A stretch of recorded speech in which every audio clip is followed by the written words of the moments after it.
In this PowerPoint presentation, we shall discuss the topic social realism, which we shall later uh, analyze in relation to the novel Hard Times by Charles Dickens. Let us have a look at the features of social realism. Social realism is an art movement which became very popular in the 19th and 20th centuries. It is a style of art as well as fiction. Social realism is an art movement which made the artists depict reality in their work of art, which made novelists talk about reality in their novels. It provides with a realistic depiction of people and their lives, the daily life of workers and poor people. When the painters, the novelists followed social realism in their work of art, it helped them provide with a realistic depiction of people and the world around and their lives, the daily life of workers and poor people. Everything is depicted in the work of art truly. So we can say that social realism is a feature which provides a truthful, realistic account of people and their lives. It portrays things related to reality that are neither beautiful nor attractive. So when we go through a novel which features,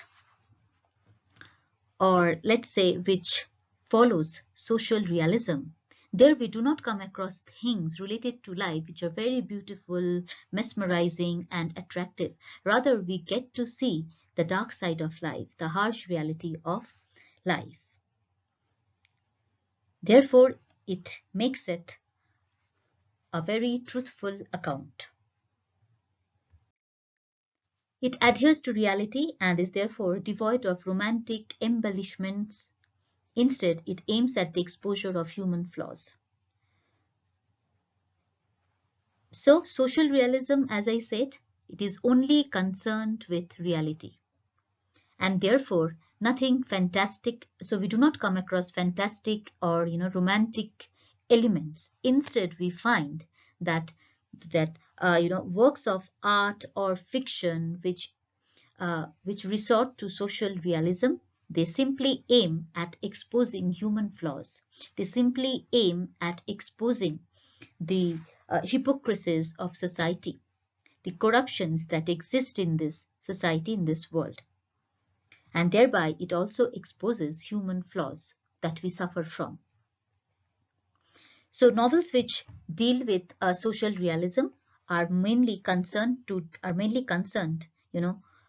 depict, or they're mainly concerned with depicting the harsh reality of the world after the Industrial Revolution, because we know that after the Industrial Revolution, though there was a huge growth of industries, but it also led to several consequences which were very, very, let's say, unhealthy for the common man, as well as detrimental to their living. Great Depression, like which was, the Great Depression which caused in the American economy, after which people lost faith in American economy. It took place when there was a dramatic, crash in the stock market in 1929. Apart from that, there were bank failures, there were overproduction and drought as well. So these are, a number of serious weaknesses which led to Great Depression. And novels, as I said, which resort to social realism, deal with all these harsh realities of the world as to what happened after the Industrial Revolution and the Great Depression. Because Great Depression, as we can see, it was a severe worldwide economic depression that took place mostly during the 1930s, beginning in the United States, and as a result of which people lost faith in American economy. The timing of the Great Depression varied across the world. In most countries, though, it is said that it started in 1929 and lasted until the late 1930s. So if we look at novels which resort to social realism, or where we come across this feature of social realism, we do not find we do not come across instances or events which would uh, which would be full of romantic elements, imaginative elements, fantastic elements. No, rather, these novels aim at exposing the dark side of life. These novels aim at exposing human flaws, drawbacks that human beings suffer from, as well as it ensures that it also highlights much the socio-political and economic conditions of the time.